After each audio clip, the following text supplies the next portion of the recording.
Hey, what's up, everyone? I know it's been a little bit of a hiatus. We've just had some, holiday stuff and scheduling conflicts, but we did promise we would be back before 2026 to talk about end of season stuff, other fun things. By the way, if you see this, no green screen tonight. I'm in the middle of moving the official Orange and Black Soccer Cast studio to a new location next week. Thus, you see the packing. There's I just noticed there's what is this thing called? A Cabbage Patch doll or something like that, just sitting right here in this bucket. They look sad. They look angry. They look like they might attack me. Hey, let's get into this. Let's talk about Orange County Soccer Club. We'll talk about the USL Championship final. Was there a champion? If you didn't see an official trophy ceremony, we'll talk about that. We'll talk about more stuff. Let's get this thing started. Welcome to the Show of Champions. This is the Orange and Black Soccer Cast.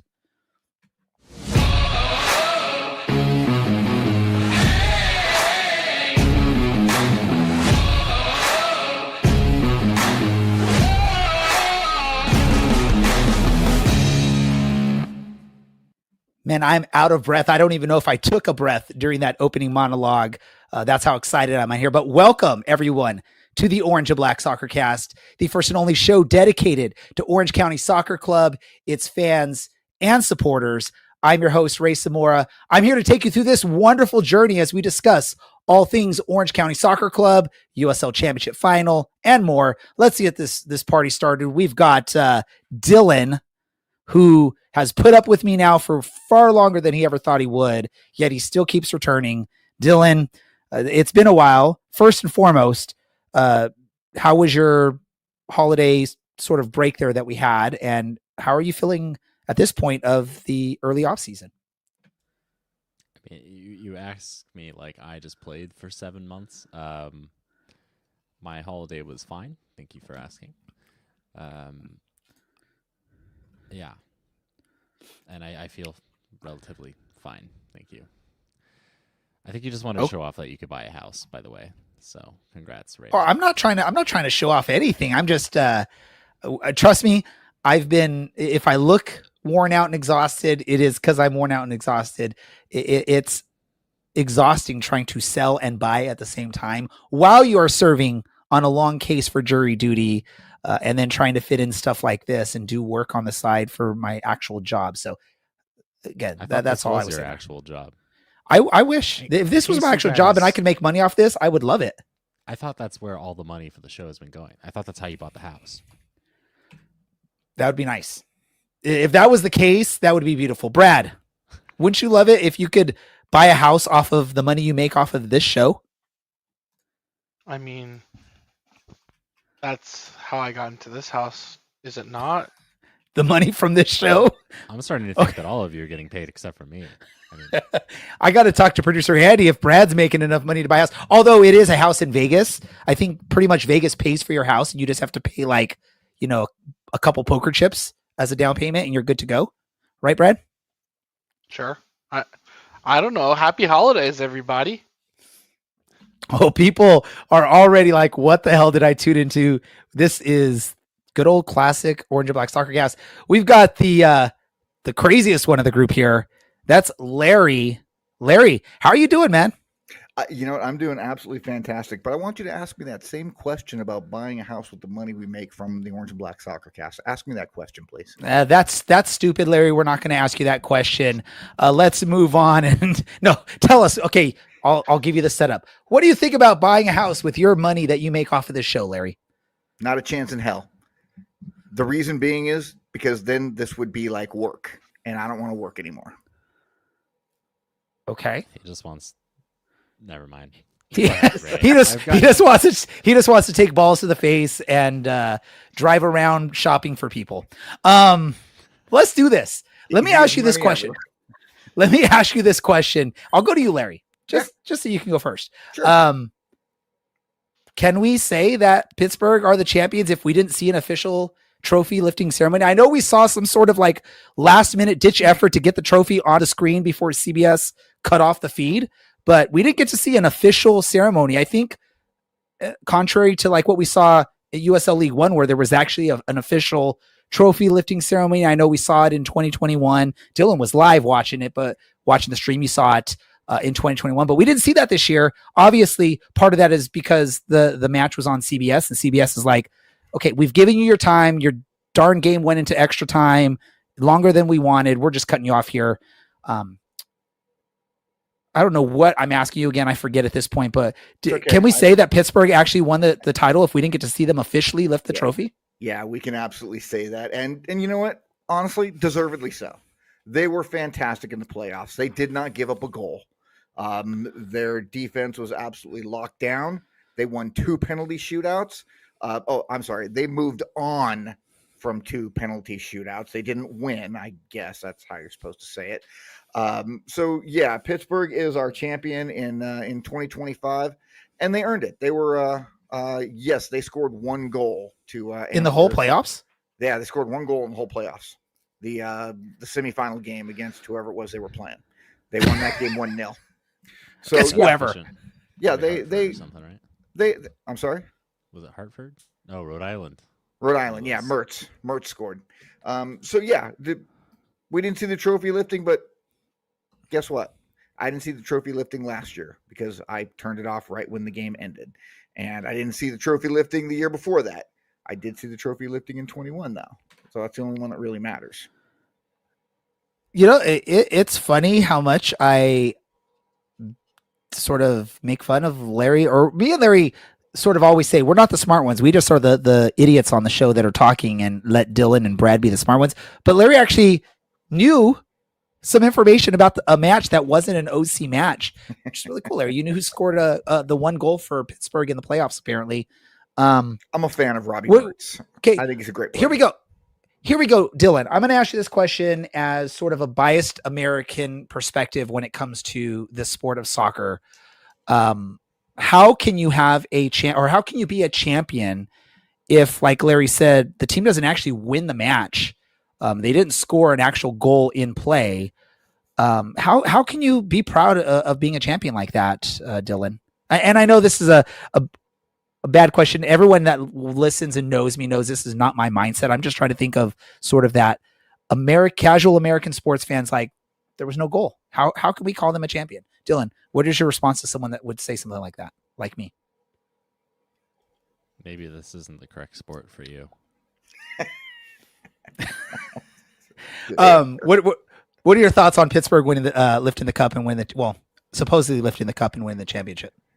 I'm happy for them. I'm happy for Lily Ball, and I'm happy for, I think, just those 2 things. What about Jeff Garner? Army.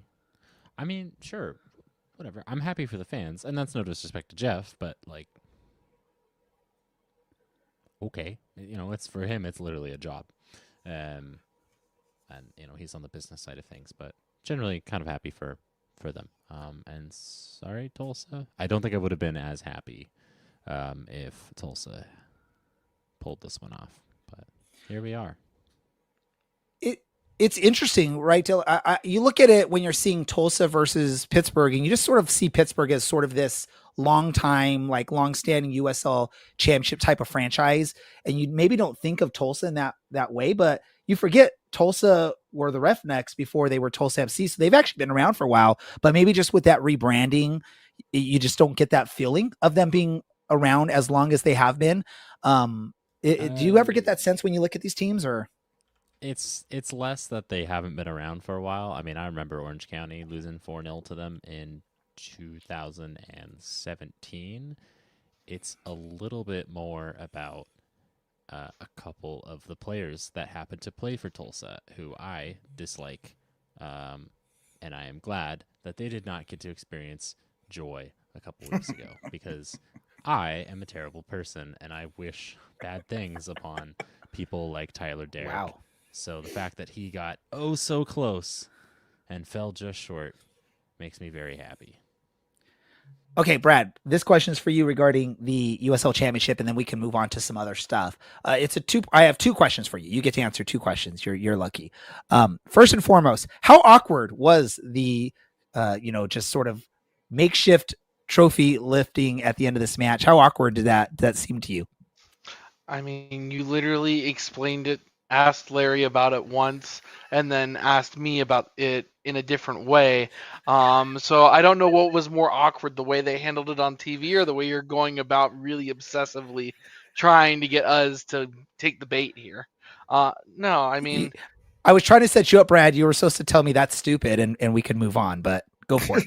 oh, I like to add a little bit more discourse. No, to actually answer the question there, um, let's be honest, the league probably had very little time to actually go over this, and more importantly, there seems to be a little bit of backlash towards a shirt design that players wore when walking onto the field, uh, which is definitely the story that we shouldn't be burying here. These players are working very hard for a CBA. I want them to get that, and we shouldn't be minimalizing and saying they don't get to have a trophy ceremony. I bet you none of them care about a trophy ceremony, even if they were to win the league again next year, if they can't afford to live to play in the league that they want, to chase their dreams and goals in. Yeah, and we will definitely talk. I wasn't trying to avoid that conversation. That was sort of where we were going to transition to next. But I do have one other thing I just want to ask you really quick on this. We like to sort of joke or brag on this show about the Western Conference, because when you look over the last 6 years or so, it's been the Western Conference winning the cup every single time. Finally, an Eastern Conference team wins. If you had your way, or do you feel like Pittsburgh is a great representative as the first Eastern Conference champion in quite some time? Yeah, 100%. Congratulations to Mr. Garner for winning a title out in Pittsburgh, but they're one of the old guards. They weren't one of the teams that you came in and everyone was like, they're just gonna win the league again, or they're just gonna make it all the way like a Louisville. They're not Tampa, and let's be honest, we know the league has their Tampa bias. So congratulations, and they played a great postseason. Lily Bowl is boring. And I don't know what happened with Lily that he's not on the sideline, and don't want to speculate about it. But boring can win championships, as we've known. I mean, really, you can win championships. I mean, it's one thing that I when I used to coach, I'd always say is like, if you don't give up a goal, the worst thing that happens is you draw, or if it's a must win situation, you go into extra time and possibly PKs. If you don't concede a goal, you have a chance. And that's exactly what we saw out of Pittsburgh in their championship run in 2025. And it's sort of something we saw from Orange County during their championship run in 2021 is stellar defense, not conceding goals, and eking out those wins in whatever way possible in route to the championship then. So it's a proven method of championship for soccer teams. It's something that goes back, years ago. I mean, that's something that you see. I think that's part of the reason why I believe, I want to say in the 90s, maybe the early 2000s, where FIFA went from 2 points for a victory and 1 point for a draw to 3 points for a victory and 1 point for a draw, because you had a lot of teams were really just competing for draws, with the thought of, as long as we don't lose, we have a chance. So we see that there. Now let's talk about what Brad brought up, and I'm going to give you the you already said your initial piece for Brad, if you want to dig in deeper, but it was the statement made by the players of both teams in the championship game on national TV, on national CBS, not on ESPN Plus, not on CBS Sports Network, not on Golazo. It was on national CBS. So obviously it was a planned and a tactical decision to do it then.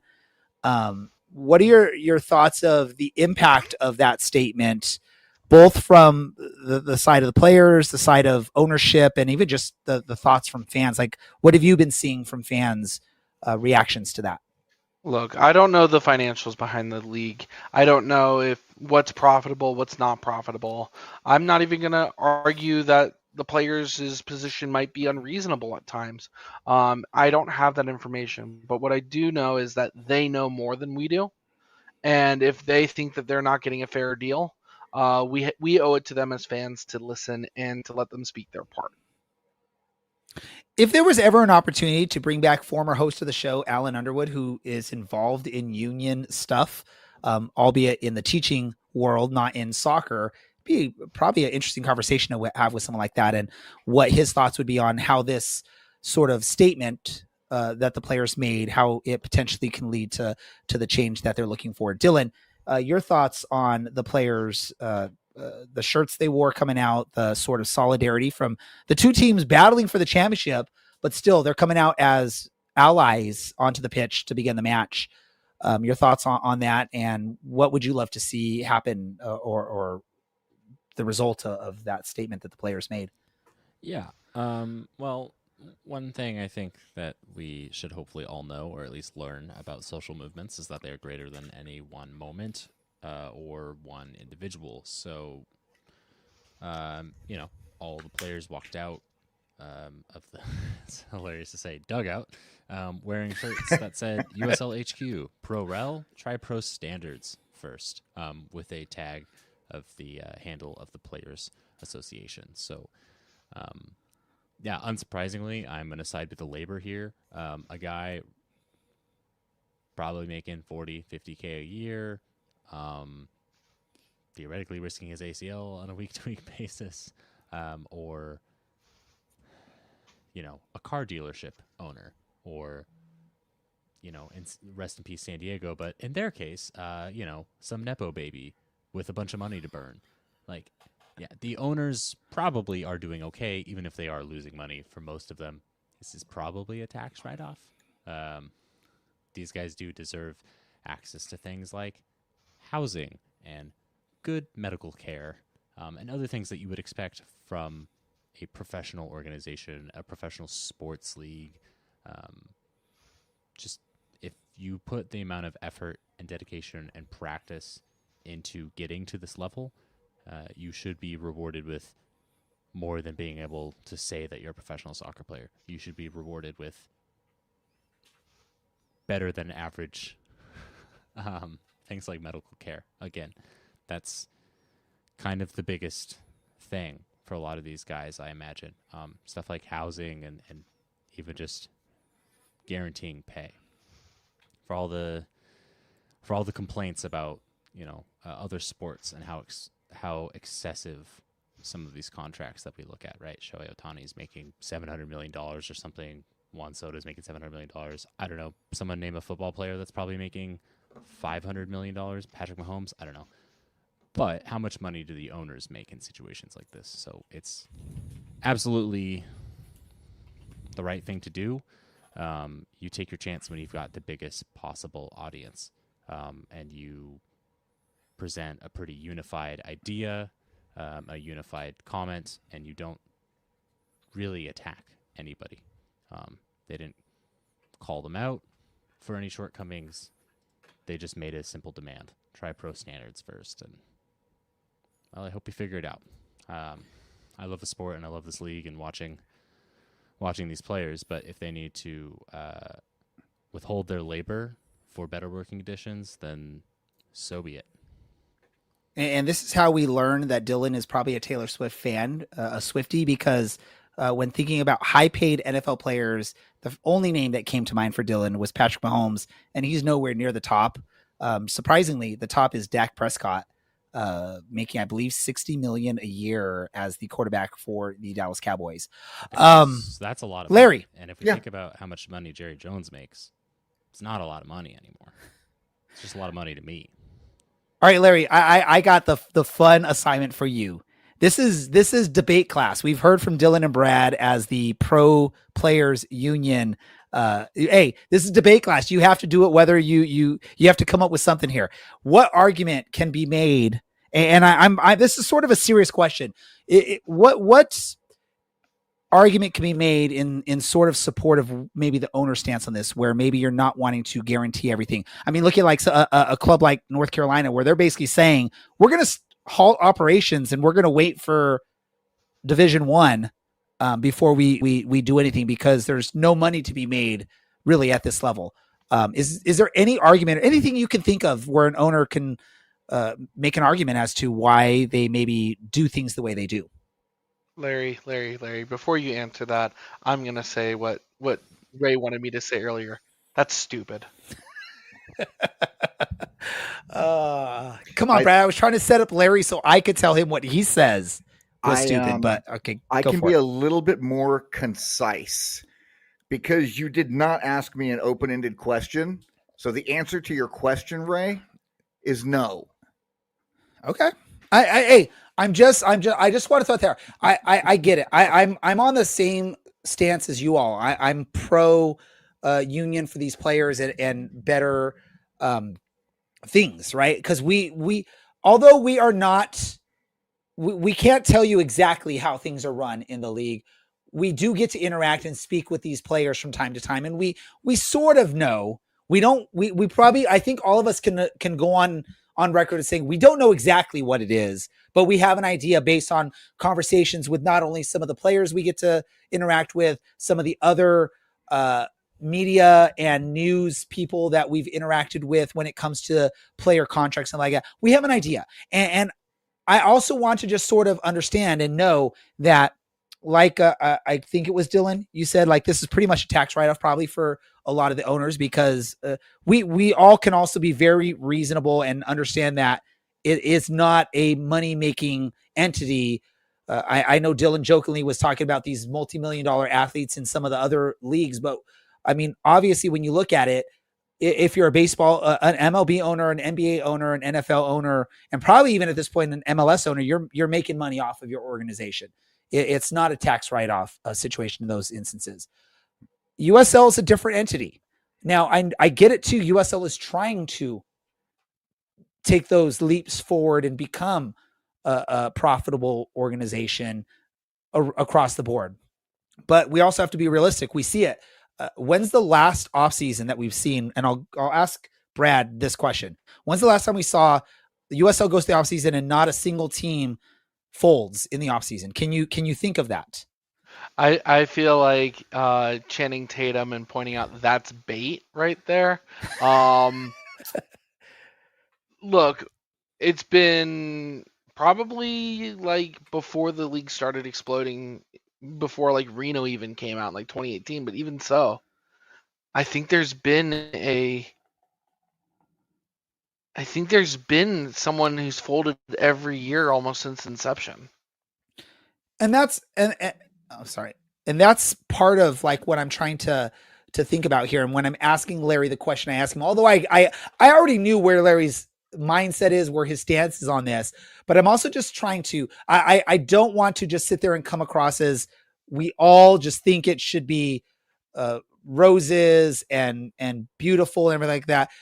There has to be the understanding of it. And I'm not saying that I'm making an excuse. I'm not trying to do that. I'm just trying to also make us all think and understand that it a lot of these owners are losing money when it comes to things in the USL. And I get it. I want these players to have stable jobs and not have a team like North Carolina folding while the team is still in the playoffs.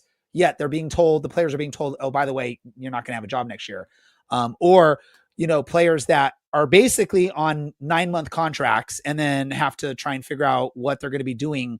They have like 2, 3 months, 4 months to figure out where their next paycheck's going to come. Almost like school teachers, right? You're paid for like 8 months of the year and then you have to go a whole summer without making money. Where am I going to make money? Do I go become a bagger at a grocery store like Kurt Warner did before he blew up in the NFL?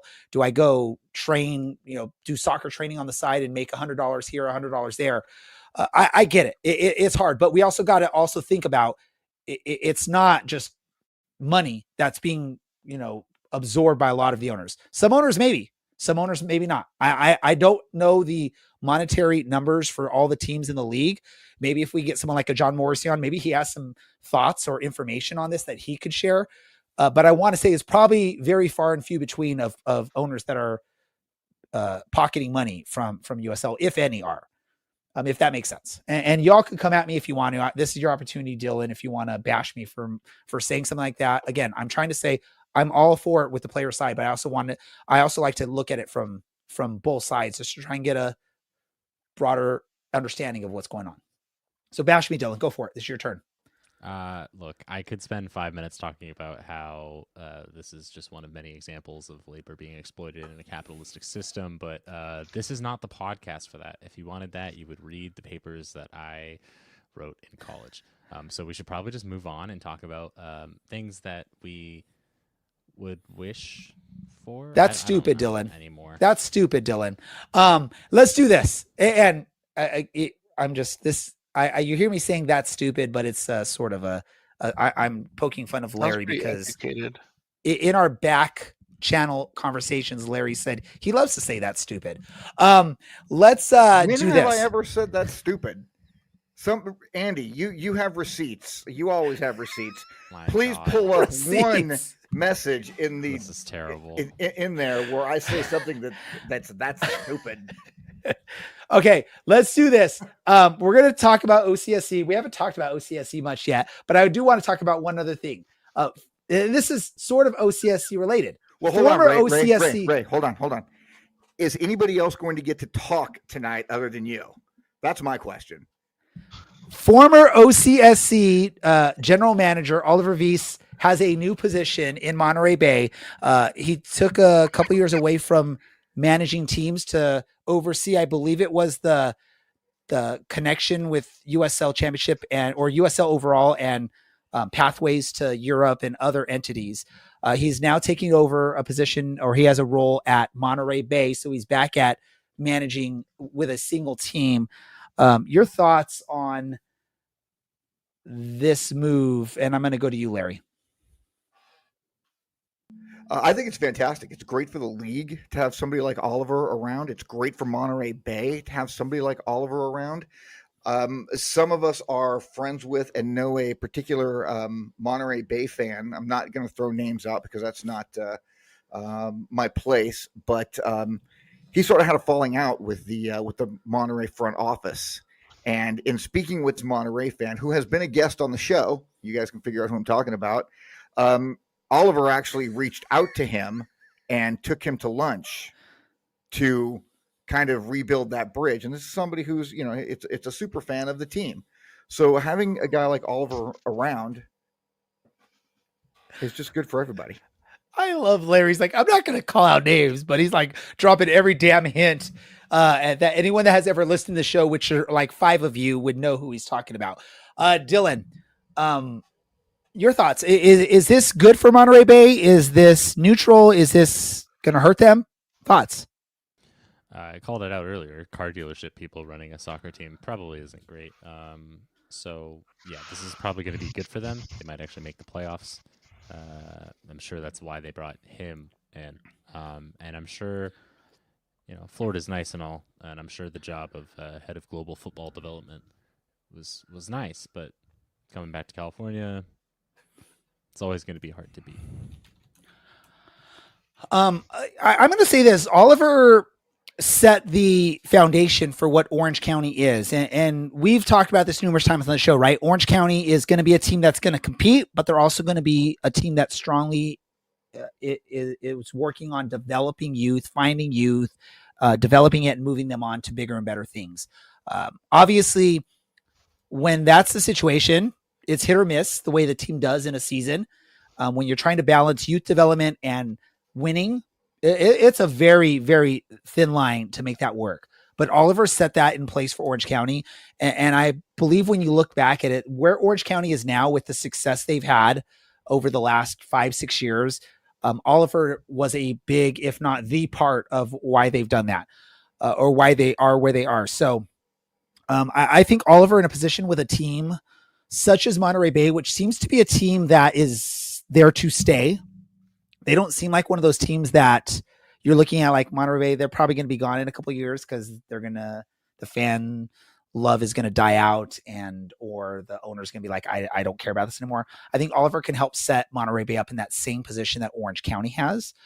The bigger question I have for you, Brad, is, that was a big role that we saw Oliver move into with the league. With Oliver stepping away from that role, do you see that as a decline for the league overall in that global development and moving players on? Or do you think the league will be able to continue on with what Oliver has built over the last couple of years? I'll put on my little Republican cap and let's return the power back to the teams. The teams that are able to successfully build a youth program and sustain a youth program and sell their youth players internationally are the teams that are going to be successful. And as we've noted, those are the only teams really turning a profit in the league to begin with. All right. There we go. I'm looking forward to see what Oliver can do in Monterey Bay. I want to see the stability. Monterey Bay is one of those teams that you're hoping can remain and be a big part of it. I think it's a good draw, especially for us here in Orange County. Like it is a decent travel, but it's a reasonable travel to make the trip up to. I know Larry was up there on his honeymoon, I believe it was in Monterey Bay, and it'd be nice to see a team like Monterey Bay be able to be successful. And I'm hoping Oliver can help them take that step forward in being successful and building a good, solid youth development program there, like we see in Orange County. All right, Larry, I'm talking a lot. Go ahead. Well, what are we going to talk about next? Well, I think Larry's mad at me, by the way. So I'm seeing the glare that he's giving me. I'm not mad at you. There's nothing I enjoy more than listening to you talk for 26 of the first 30 minutes of the show. That's why everyone tunes in, Larry. I'm just telling you. I like Dylan throwing in 17 words for 86 seconds, and I like Brad popping in there for a sentence for 40 seconds. I think it's an absolutely fantastic way to run a show.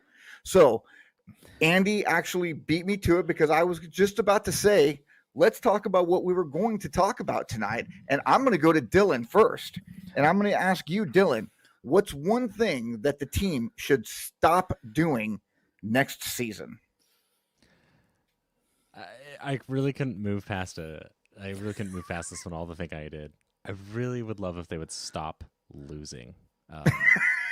In all seriousness, oh my gosh, Dylan, that is the smart insight we expect out of you, buddy. There's not a lot that we need to stop doing. I'm a little bit tongue-tied here. I feel like I can't share what I truly want because of rumors about.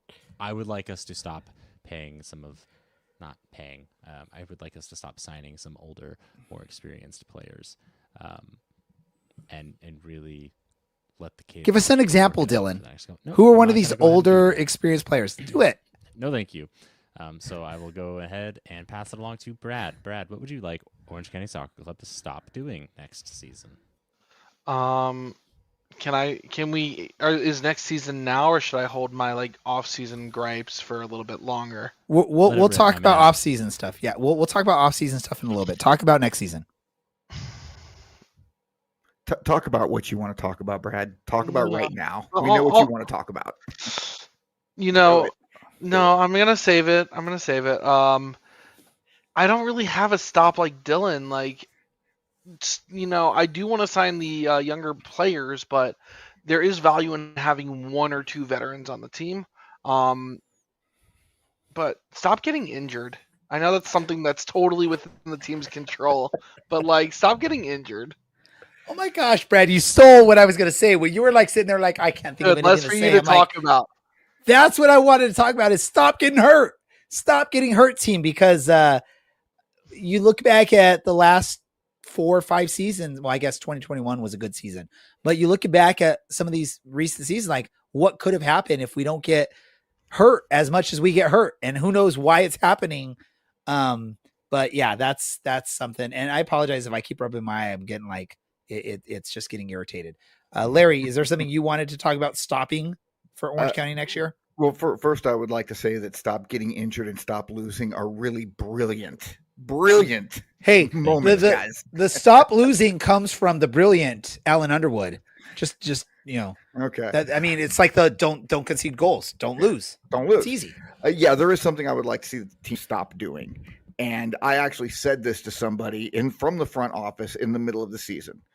When Orange County Soccer Club loses a home match, do not take the player of the game, whoever that might be, and take him over to the CLC for a photo op of him getting a certificate to Pro Bass Shops or for a P or whatever it happens to be. I know that they have the sponsors that they have to do a little bit of work with. Fine. You know what? Take him down in the tunnel with the Orange County Soccer Club background thing behind him and let Lisa take her picture there.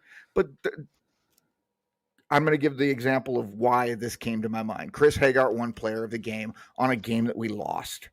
And I don't remember if it was a bad loss or exactly what it was, but you could just tell that Chris did not want to go over to stand for a photograph and fake smile for the player of the game moment. So Orange County Soccer Club needs to stop doing that next season. When we lose, don't just take them somewhere else. When we win, tie, great game, bring them over there to the CLC, take the picture, but not when we have a loss. So players, when you get a hat trick and a loss, just go into the tunnel and take the picture. Don't come celebrate with the fans or show love to the fans for being there during that match. Even though if one of our players scores a hat trick and we lose, nobody deserves player of the game. Brad, what should we start doing next year? Or what should Orange County? Let's go there. Well, not us as a podcast. What should Orange County Soccer Club start doing next season? Not getting injured? Start doing more community events. It's so, I think I stole Dylan's. It's so disheartening to see like the only community events the team does is like little library reads, and they show up, read a book. I get it. Players have time on the field that they need to put in, and there's only so much travel and stuff you can do. But the team is a community team. It very much relies on the 5,000 people that come every week. They could always do more for the community that they're based in, especially because they have a map of that community on their jersey. So Orange County Soccer Club, Brad wants to see smoothies with Gnarly. That would probably make him happy. Dylan, what do you want to see Orange County doing next season? Oh man, that was a deep cut that I can't believe you remember that. Dylan and Brad know what I'm referencing when I say smoothies with Gnarly there. I know they do. Stop making weird inside jokes, three of you, and just Corey Herzog used to host a smoothie thing. I think it was the morning of games or the day before games with Reno fans. I don't think it shouldn't be up to the players about what they need to do next year. I'm sure if we ask any number of the returning players, as we get drip fed them, hey, do you want to win every game next year? And hey, do you want to not be hurt next year? They're probably going to say things like, yeah, that sounds pretty good. Thanks. I do think Orange County needs to be especially focused in the community. I think right now is a really valuable and important time for community organizations to use their platforms and to use their standing to be forces of good, I think is a good way to put it. Now, I don't expect them to do anything political because the club has always very much shied away from social movements, political movements. That is largely fine. They're businesses, so I understand that without a historical background of being formed by X group or representing X group, they're not going to do those things. But beyond players going and reading books, I think it would be nice if the club provided a way for older, bald, fat men with beards to do yoga or run or, I don't know, play pickleball. It doesn't really matter, but, simple things like that don't take a lot of effort, they don't take a lot of money, but do provide a very good, benefit to the community that the club is a part of. Can you picture Larry doing yoga? Uh, Larry, what do you want to see the club start doing next season? Dude, I did yoga 3 times a week for like 3 years, bro. Yeah, I was about to Larry doing yoga. I'm just saying, can you picture Larry doing yoga? I didn't say you do it or not. I just said, can you picture Larry doing yoga? I like the idea of community events, and I think pickleball with Partita would be great. One thing I would like to see Orange County Soccer Club start doing, and I only say this because again, I'm just lucky to get a little bit of insider information sometimes. We don't have the payroll that a lot of other teams do. Charleston has 3 times the payroll that we do. Lou City has 3 times the payroll that we do. Now, granted, it's a lot cheaper to live in those places than it is Orange County. But I would like to see the club maybe just sign that big name. Just, 1, 2 players here or there. And don't get me wrong, man, I love the guys that we had this last season. This is since 2018, I've been coming to these games, and I think that this year, this 2025 team is probably my favorite group of players that I've had the opportunity to be around. They're just a lot of really good, very decent human beings. I'd like to see every one of them driving a little bit better of a car. I would like to see them get paid just a little bit more, and that goes back to the collective bargaining agreement. So that's what I would like to see Orange County Soccer Club start doing. Larry would like to see Orange County sign one of those like proven veteran players, that Dylan so much does not want to see them sign going forward. What I'd love to see start, and this is sort of a weird, because it's not really a start, because I want to say back in 2020-ish, the team sort of announced this like youth soccer network that they were promoting or building, where it was going to be partnering with local youth clubs and organizations and providing sort of a development path for those players up to and past the USL Championship with Orange County Soccer Club. I don't know anything about that. I haven't seen anything come of that. I know you have players here and there that are sort of well-known players. And when you look at some of the more recent signings, they're players from outside of Southern California that were with academies elsewhere that got moved over. You look at Bryce Jameson, you look at Ben Barjolo. They came from, I believe it was the Barca Academy out in Arizona. So I'm sort of disappointed that there hasn't been any kind of continuation of that. I want to say there was a point where there's like, they were trying to build these relationships with local organizations, whether it was local chapters of AYSO, local club teams, local rec leagues in and around Orange County. I don't know what's happened with that. And I'd love to, when I say start, I love to see the start of where that is, where we are now, because it sort of was like, let's announce this. Let's say we're going to do this. And then what has happened with it? I don't know over the last 5 years. So I'd love to sort of see what that has become, if that has become anything, or if it hasn't. I'd love them to see that focus again, because I want to see the investment in some of these youth soccer players in and around Orange County. Because if you don't know, soccer in Southern California is a big thing. There's a lot of talent. From what you hear and what I've talking with other soccer people in and around Southern California, is when lower level club teams from Southern California go and play in tournaments out of state in, say, Utah or Nevada or wherever it may be, the lower level teams in our area in Southern California tend to do really well against top level teams elsewhere, because just the player pool is so big here in Southern California. So I'd love to just sort of know, like, is that still a thing? And if not, let's start doing that again. Let's start getting involved with the youth soccer and make that a big thing. So that's sort of a start or continue, because I want to say start, because I don't know whatever happened with that other than the announcement. But if there is still something going on, continue it and let us know what's going on with that. Is there a continuation for you, Larry, that you want to throw out there? I would like to see Orange County continue with the trend of success that they've had over the last several years. 3 years in a row, we have reached the playoffs. We have reached the conference semifinals. We've gotten knocked out at that point for 3 straight years. But I would have to go back and look it up, and maybe I'll look it up and, post it up on the Instagram page to see what other team has been to the conference semifinals the last 3 years. I mean, Lou City, obviously, they're going to be there. But sure. When there's 30 teams, how many teams are in the league? 30, 32, whatever it is. Less, like 24. 24, okay. But last year there was more, because we had 17 teams fold after last season. I would like to see us continue that. That is a good run of success. And at the same time, the organization as a whole has done a very good job with that development of the youth players, whether they're coming from the Barca Academy out in Phoenix or they're coming from, I can't remember where Tyson Espy came from.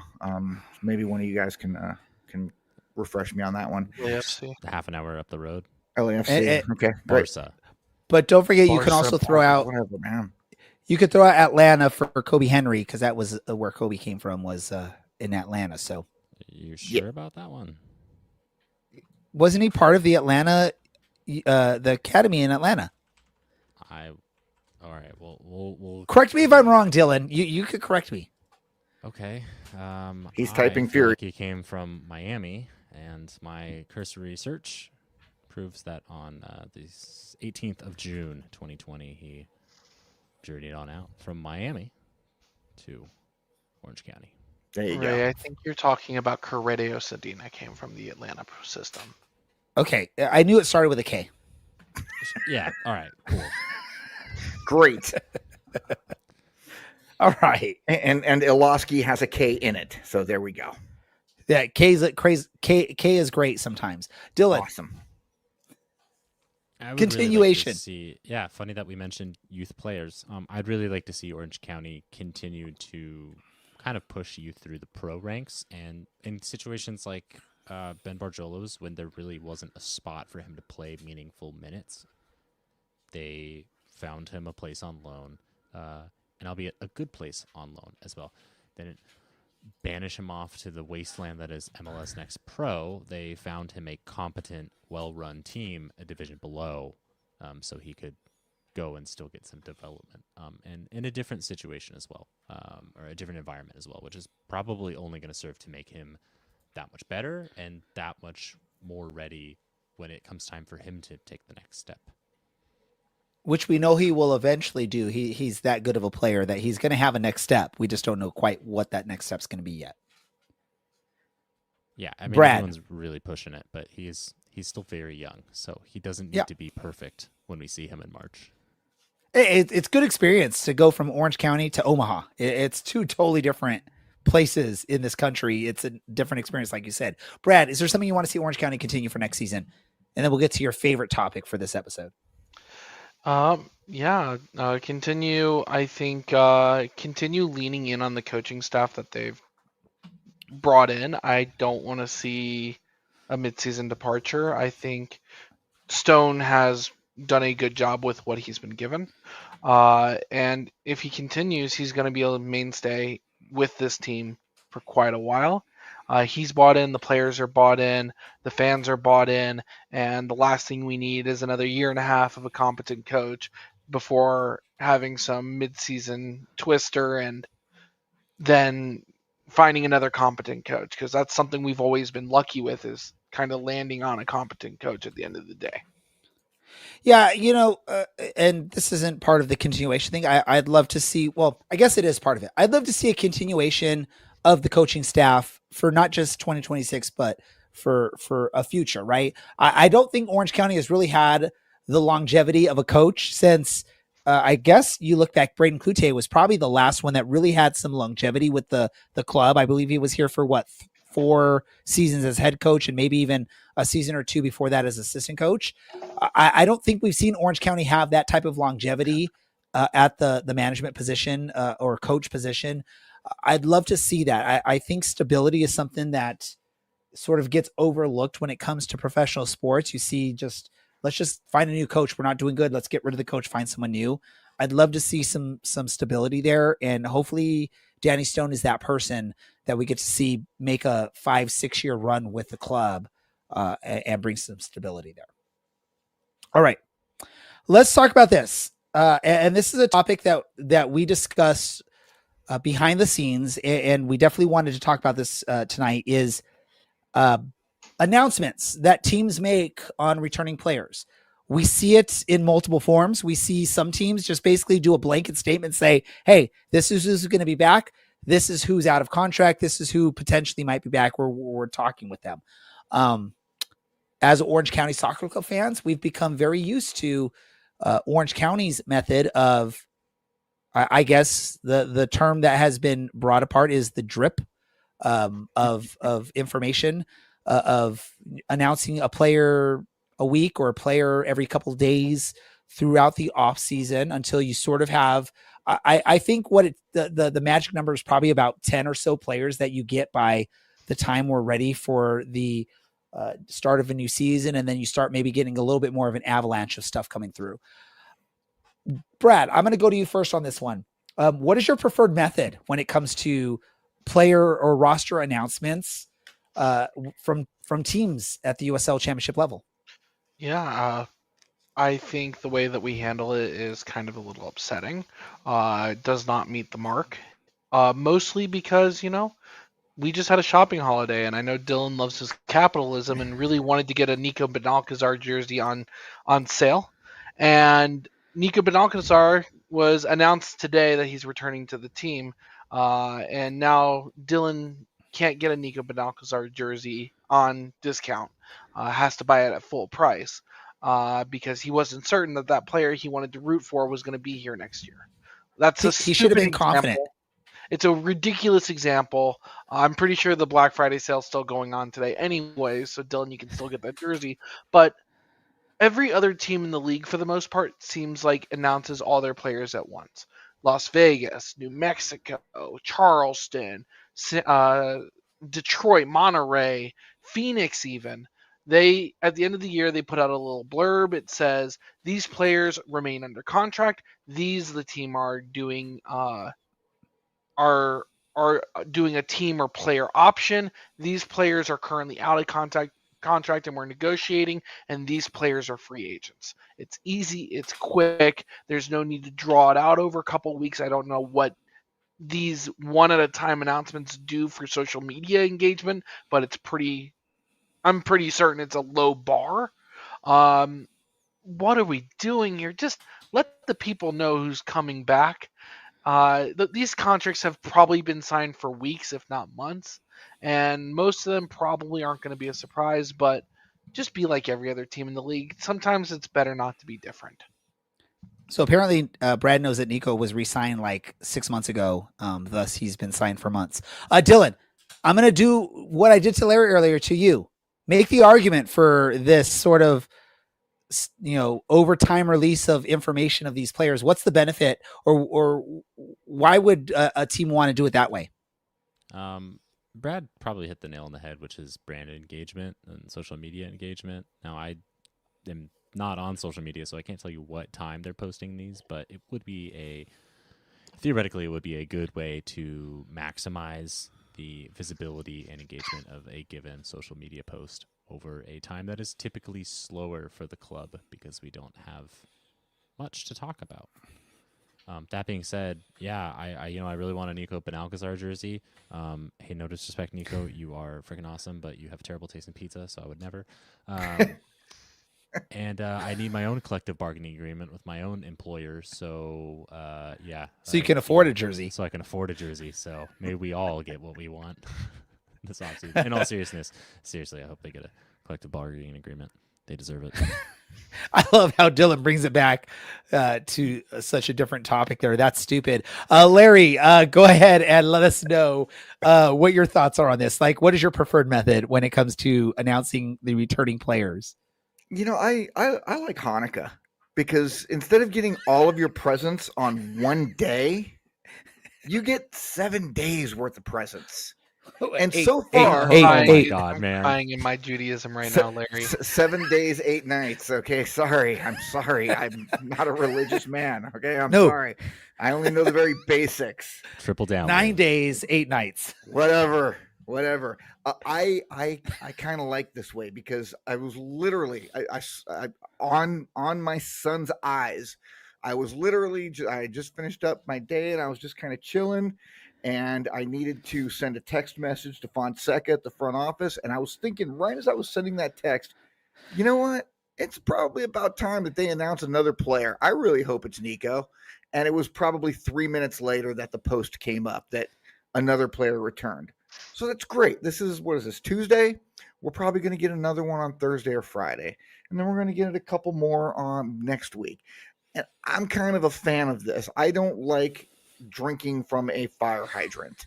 I like small sips. I don't do shots. I don't want shots. I want just a little bit here, a little bit there, and we do it like that. Do you eat your rice one kernel at a time? Your I do. popcorn? I don't I eat do. rice. Apparently, he just goes straight to the fire hydrant as well. Not the fire No, hose. that's Brad. Brad goes to the fire hydrant. Brad, you should watch me. A lot here. I'm just asking for like if you can't digest 16 players at once, then Okay. I don't. Brad, I'm gonna tell you why you're wrong and why your comment is that stupid. When it comes to this, because I will give you the absolute reason here. Because of the way Orange County does this, I probably go onto Twitter on average once a week, refresh, look through the feed. I rarely look at what Orange County is doing. We hit the off season. Guess what? I'm daily going, refreshing and searching for Orange County Soccer Club to see if they've made an announcement on a player. And you know what? That is social media engagement. That's getting people to return and look at stuff. And I'm looking more at Orange County Soccer Club's social media in the months of like November, December, January than I probably do the remainder of the year, because I'm trying to see, have they made an announcement, what's coming on, what's going on with the roster.